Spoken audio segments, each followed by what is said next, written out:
Welcome to yes logic. ఈ క్లాస్లో word డాక్యుమెంట్స్ని మనం వర్డ్, ఎక్సెల్, పవర్ పాయింట్ ఈ డాక్యుమెంట్స్ని పీడిఎఫ్లోకి ఎలా సేవ్ చేయొచ్చు ఒకసారి చూద్దాం. పీడిఎఫ్లో కానీ కన్వర్షన్స్ ఉంటాయి మనకు, ఆన్లైన్ కన్వర్షన్. బట్ మళ్ళీ మనం డాక్యుమెంట్గా సేవ్ చేసుకొని మళ్ళీ ఆ వెబ్సైట్లోకి వెళ్ళి కన్వర్ట్ చేయాలనుకుంటే టైం పడుతుంది కదా. డైరెక్ట్గా ఎలా సేవ్ చేసుకోవచ్చు ఒకసారి చూద్దాం. డైరెక్ట్గా డాక్యుమెంట్ కంప్లీట్ అయిన తర్వాత ఫైల్లోకి వెళ్ళేసి సేవ్ అని కాకుండా సేవ్ యాజ్ అనే ఆప్షన్ ఉంటుంది.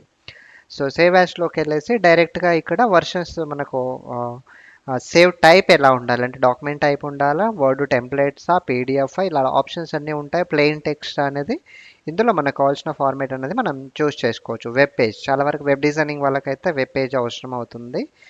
మళ్ళీ కాపీ పేస్ట్ లేకుండా డైరెక్ట్ వెబ్ పేజ్లోనే సేవ్ చేసుకొని అక్కడ డైరెక్ట్గా ఇన్సర్ట్ చేసుకుంటూ ఉంటారు. సో ఎగ్జాంపుల్ ఇక్కడ పీడిఎఫ్ ఫార్మేట్ కావాలి. పీడిఎఫ్ ఫార్మేట్లో కూడా మనకి ఎలా ఉండాలి, ఆప్షన్స్ టైప్ మనకు కంప్లీట్ పేజెస్ ఉండాలా, ఓన్లీ కరెంటా, ప్రజెంట్ నుంచేనా, లేకపోతే పర్టికులర్ మిడిల్ పేజెస్ కావాలా, ఇవన్నీ కూడా ఇక్కడ ఉంటాయి. ఆప్షన్స్ అన్నీ చూస్ చేసుకొని సేవ్ చేసుకుంటాం. ఫర్ ఎగ్జాంపుల్ నేను ఇక్కడ డెస్క్టాప్ పైన ఇస్తున్నాను, నేను ఎక్సెల్ అని సేవ్ చేసేస్తున్నాను. ఓకే, సో రైట్, చూడండి ఆటోమేటిక్గా ఓపెన్ అయిపోయిందా. కంప్లీట్ అవ్వగానే పీడిఎఫ్ ఫైల్లో మనకు చూపిస్తుంది. C, okay. సో ఇది మనకు వర్డ్ టు పీడిఎఫ్, వర్డ్ని పీడిఎఫ్గా ఎలా కన్వర్ట్ చేయాలి. సేమ్ అలానే మనకు ఎక్సెల్ ఆప్షన్స్ కూడా ఇలానే ఉంటాయి. డైరెక్ట్గా ఫైల్లోకి వెళ్తాం, సేమ్ సేవ్ యాజ్లోకి వెళ్ళొచ్చు. సేవ్ యాజ్లోకి వెళ్ళేసి ఇక్కడ ఫార్మేట్స్ ఉంటాయి, సేమ్ ఆప్షన్స్. బట్ మిగతా ఈ ఆప్షన్స్ అన్నీ ఏంటి అంటే మీకు వర్క్లోకి వెళ్ళినప్పుడు మీకు తెలుస్తాయిలేండి. ఇప్పుడు పీడిఎఫ్ అని తీసుకుంటున్నాను నేను. సో ఎక్సెల్లో కూడా డిఫరెంట్ ఇందులో 2003 వర్షన్ కూడా ఉంది కాబట్టి అదే వర్షన్లో మనకు ఓపెన్ అవ్వాలనుకుంటే ఎక్సెల్ 2003 అనేసి సెలెక్ట్ చేసుకోవాల్సి వస్తుంది. మీరు నార్మల్గా సేవ్ చేశారనుకోండి, లేటెస్ట్ వర్షన్ అనేది ఓల్డ్ వర్షన్లో ఓపెన్ అవ్వదు. కాబట్టి మనకు ఆ వర్షన్లో కూడా ఓపెన్ కావాలనుకుంటే ఇక్కడ నుంచి మనం మార్చుకోవచ్చు. ఇప్పుడు ప్రజెంట్ అయితే మనం పీడిఎఫ్ కావాలనుకుంటున్నాం కాబట్టి పీడిఎఫ్. ఓకే, ఎక్కడ నేమ్, ఫర్ ఎగ్జాంపుల్ ఏదో శ్రీ అనే నేమ్ ఇస్తున్నాను. సేమ్ డెస్క్టాప్ పైన నాకు సేవ్ అవ్వాలి. సేవ్ కంప్లీట్ అయిపోతే ఆటోమేటిక్గా ఓపెన్ అయ్యి చూపిస్తుంది, చూడండి. ఎస్, ఓకే, టెక్స్ట్ వరకు వచ్చేసింది ఎగ్జాక్ట్లీ. ఇక్కడ మనము ఆప్షన్స్ని చూస్ చేసుకోవచ్చు. సేవ్ యాజ్లోకి వెళ్ళేసి సేవ్ యాజ్, ఇక్కడ ఆప్షన్స్, ట్యాగ్ ఏంటి, టైటిల్ ఏంటి, థంబ్నైల్ కావాలంటే థంబ్నైల్ ఏంటి, ఇవన్నీ తీసుకుంటాం. పీడిఎఫ్ అనుకుంటే ఇక్కడ నుంచి పబ్లిషింగ్, మినిమం సైజ్ ఆప్షన్స్ ఏమైనా కావాలనుకుంటే ఇక్కడ అప్లై చేసుకోవచ్చు. ఆల్, ఓన్లీ యాక్టివ్ ఉన్నదే కావాలా, యాక్టివ్ సీట్సా, సెలెక్షన్ ఉన్నది కావాలా, ఎంటైర్ వర్క్ బుక్ కావాలా. ఇందాక చూడండి ఓన్లీ పర్టికులర్ సీట్ వర్క్ మాత్రమే వచ్చేసింది కదా, entire work book. Okay, okay అంటున్నాను. ఇప్పుడు మళ్ళీ సేవ్ చేద్దాం. ఇక్కడ డెస్క్టాప్ పైన తీసుకుందాం, ఇంకో నేమ్ ఇస్తున్నాం నేను 2 అని. సేవ్.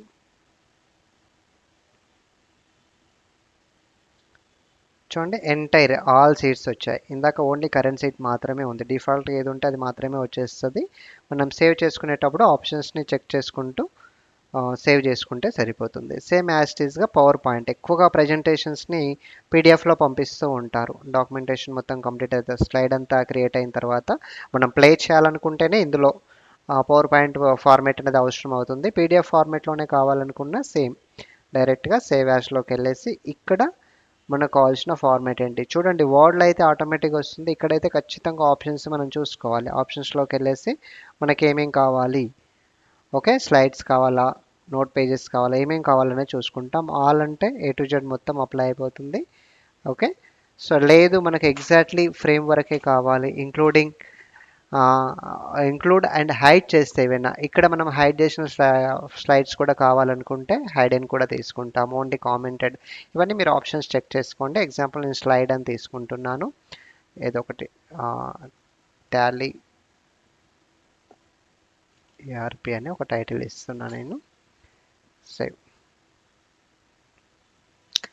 స్లైడ్స్ ఎక్కువ ఉన్నాయి కాబట్టి కొంచెం టైం తీసుకుంటుంది. ఆటోమేటిక్గా సింపుల్గా చేసుకోవచ్చు. ఒకవేళ మర్చిపోయాం, మనకు వేరే వాళ్ళు పంపించారు, దాన్ని మనం డైరెక్ట్గా కన్వర్ట్ చేయాల్సి ఉంది అని అనుకుంటే, ఇన్ కేస్ ఎగ్జాంపుల్ ఈ డాక్యుమెంట్ని నేను ఇక్కడ సేవ్ చేస్తున్నాను. సేవ్ యాజ్ డెస్క్టాప్ పైన ఎక్సెల్ నోట్స్ అని ఇస్తున్నాను నేను. ఓకే, ఆల్రెడీ మన దగ్గర డాక్యుమెంట్ ఉంది. ఇప్పుడు ఈ డాక్యుమెంట్ని మనం కన్వర్ట్ చేయాలి అని అనుకుంటే మళ్ళీ ఓపెన్ చేసి సేవ్ యాజ్లోకి వెళ్ళి పీడిఎఫ్ కన్వర్ట్ అలా అయినా చేసుకోవచ్చు, లేదంటే సింపుల్ గూగుల్ని కూడా యూజ్ చేసుకోవచ్చు. So word to PDF. Okay, best website ఏంటంటే ఇక్కడ మనకు ఐ లవ్ పీడిఎఫ్ అని ఉంది కదా, ఇది చాలా వరకు ఈజీగా కన్వర్ట్ చేసేస్తుంది, చూస్ చేసుకోవచ్చు. ఎగ్జాంపుల్ నాకు Excel notes open, then convert, within సెకండ్స్లో అయిపోతుంది డౌన్లోడ్. ఓకే, మీరు డౌన్లోడ్ చేయకపోయినా కాసేపు అలానే ఉంచేసినా కూడా అది ఆటో డౌన్లోడ్ అయిపోతుంది. చూడండి అడుగుతుంది ఎక్కడ కావాలి, ఎగ్జాంపుల్ నాకు డెస్క్టాప్ పైన కావాలి, ఎగ్జాంపుల్ ఏదైనా నేమ్ లాజిక్ అని ఇస్తున్నాను, save. Okay, so automatic convert అయింది.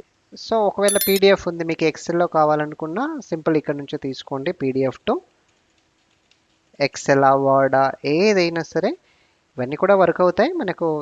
నాకు తెలిసినంత వరకు అయితే సింపుల్ అయితే ఇది ఉంది, ఐ లవ్ పీడిఎఫ్ అనేది సింపుల్గా మనకు కన్వర్ట్ చేసేస్తుంది. ఇప్పుడు ఏది కావాలి, ఎగ్జాంపుల్ ఎక్సెల్ అని ఉంది, ఓపెన్ చేస్తున్నాను, దెన్ కన్వర్ట్ చేసేసుకోవచ్చు.